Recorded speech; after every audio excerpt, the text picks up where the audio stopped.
எந்த சூழ்நிலையும் சார் நம்ம மனசு தெளிவாக இருந்தால் வாழ்க்கை அழகாக இருக்கும், மகிழ்ச்சியாக இருக்கும். நம்ம எதுலேயுமே ஒரு குற்றமாக பார்க்காம, குறையாக பார்க்காம, நிறையா பார்க்க பழகிட்டோம்னு வச்சுங்களேன், வாழ்க்கை மிக அற்புதமாக இருக்கும். இங்கே இருக்கிற அதிகாரிகள் யாரும் கோச்சிக்கூடாது. எனக்கு தெரிஞ்சு எங்கள் ஊரில் நான் சொல்கிறது, அவரெல்லாம் ரிட்டையர் ஆகிட்டார். இவருக்கு ஒரு பெரிய அதிகாரி ரொம்ப வேண்டியவர், தெரிஞ்சவர். அவர் எப்பயுமே வீடும் ஆஃபீஸும் ரெண்டும் ஒன்று தான். அவருக்கு ரெண்டும் ஒன்றா தான் பார்ப்பார். அங்கே இருக்கிற மாதிரி தான் இங்கேயும் ஸ்ட்ரிக்டாக இருப்பார். எல்லாமே ரிட்டனில் தான் கொடுக்கணும் அவருக்கு. அந்த அம்மா எவ்வளோ கஷ்டப்பட்டுருக்குன்னு கொஞ்சம் யோசனை பண்ணி பாருங்கள். இவர்கிட்ட பேசினா கூட நேரம் இல்லைன்னுவார். அந்த மாதிரி சில நேரங்களில் எழுதி வைக்கும், தோரம்பருப்பு 1 கிலோ, உளுத்தம்பருப்பு 1/2 கிலோ, சர்க்கரை 1 கிலோ எல்லாம் வேணும்னு டேபிளில் எழுதி வைக்கும். இவர் அது மாதிரி சாயந்தரமாக வாங்கி கொடுத்துருவார்.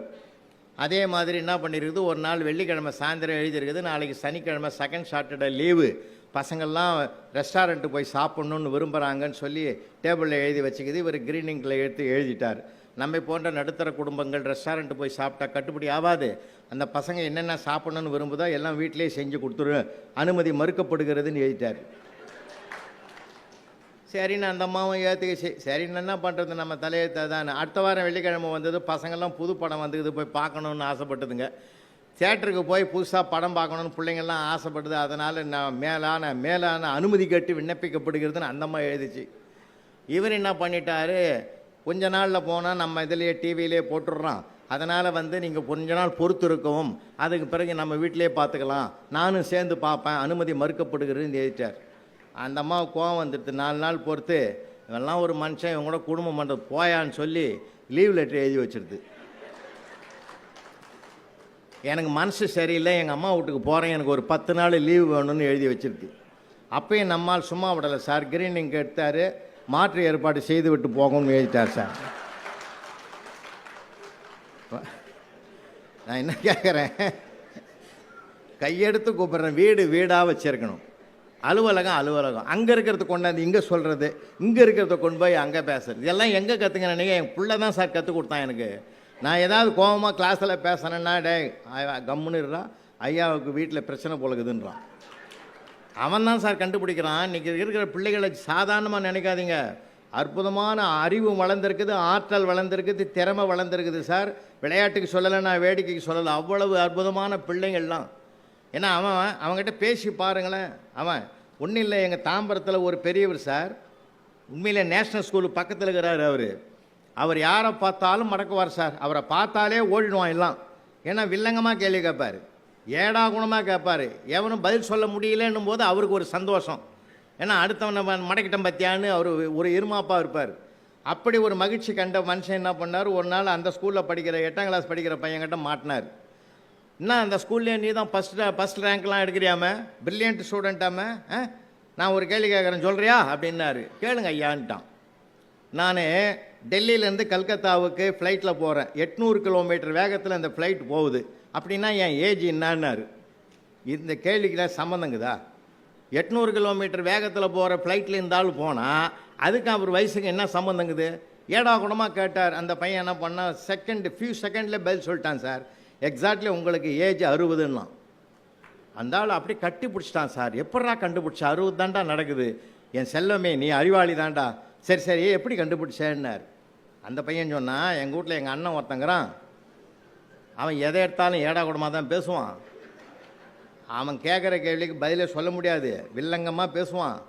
அவனுக்கு எல்லாரும் நாங்கள் அரக்கு இருக்குன்னு சொல்லுவோம். அவனுக்கு வயசு 30.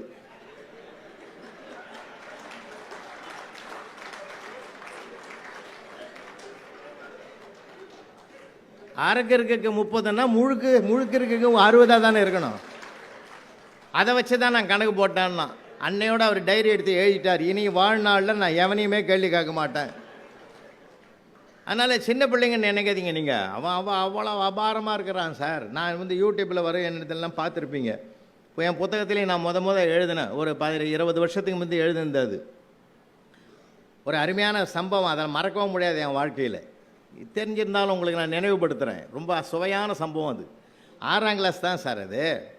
நான் சின்ன பிள்ளை, பெரியவரை வியத்தலும் இளமே சிறியவரை இகழ்தல் அதனேனும் இளமேன்னு புறநானூற்று புலவன் சொன்னதை நான் வாழ்க்கையில் கடைபிடிக்கிறவன். 6ஆம் கிளாஸ் பையன் சார். அது மார்க் 2 மார்க் ஃபெயில் ஆகிட்டாப்புல, 33 தான் வாங்கியிருக்காளுக்கு. என் பக்கத்தில் அப்படி பவ்யமாக நின்னான். என்ன நிற்கிறேன்னு. 2 போட்டிங்கன்னா நம்ம லைஃப்லேயே பெரிய வெற்றி கிடைக்கிற மாதிரி தான். என்ன 2 போட்டால் லைஃப்பில் என்ன வெற்றி? இல்லை சார், 33 போட்டு ஃபெயில் ஆகி சிரிங்க, 2 போட்டிங்கன்னா என் பரம்பரையிலே பாஸ் பண்ண சந்தோஷம் எங்களுக்கு வரும் சார். என்னடா இந்த 2 மார்க்குக்கு பரம்பரையை கூட்டான்ட்டானே, இவன் என்னென்ன சொல்ல போகிறான்னு நினச்சி பயந்து பேப்பரை கொண்டாடான்னு கொண்டாந்து வைக்கிறேன் சார். வைக்கிறதுக்குள்ளே அவனை சப்போர்ட் பண்ணுறதுக்கு இன்னொருத்தன் வந்துட்டான் சார். என்னடா ஐயா கிட்ட கேட்குற, இந்த பள்ளிக்கூடத்தில் நல்லவர் தெரியுமா? இந்த வார்த்தையை கவனிச்சிக்கினே வாங்க. அவரை மாதிரி நல்லவர் யாரா இருக்கிறாங்க? என்னடா கேட்ட? அவனை 2 மார்க் கேட்டேன்டா சார். போடுங்க சார், இன்றைக்கி இருக்கிறவன் நாளைக்கு இல்லை சார். எவ்வளோ வேதாந்தம் பேசுகிறான் சார் அவன். எனக்கு ஒரு மாதிரி ஆகிட்டுது. என்னடா இவனுக்கு ஒரு முடிவோடு வந்திருக்கிறானு. இதுக்குள்ளே இன்னொருத்தன் வந்துட்டான் சார். அவன் பயங்கரமான ஆள். அவன் வந்துட்டான். என்னடா 2 பேரும் ஐயாவை சுற்றி பேசிக்கிறீங்க, தொந்தரவு பண்ணாதீங்கடா. என்னடா கேட்டீங்க? ஒன்றும் இல்லைடா, 2 மார்க். போடா, அவர் தகுதின்னா பெருமைன்னா 5 போடுவார், கம்னுறான்னா சார்.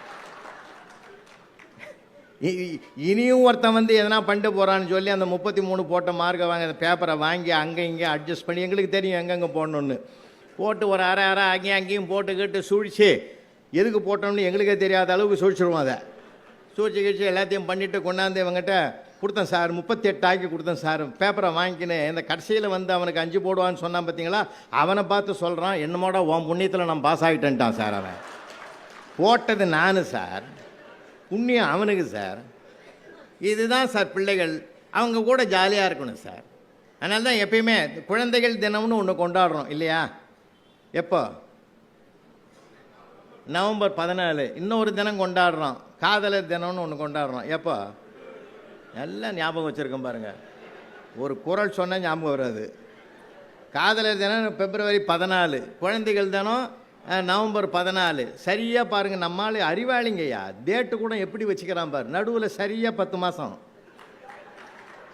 நீ கணக்கு போட்டு பாருங்களேன், கரெக்டாக போட்டு வச்சுக்கிறான் கணக்கை. குழந்தைகள் தினம்னு கொண்டாடக்கூடாது சார், குழந்தைகளை தினமும் கொண்டாடணும் சார்.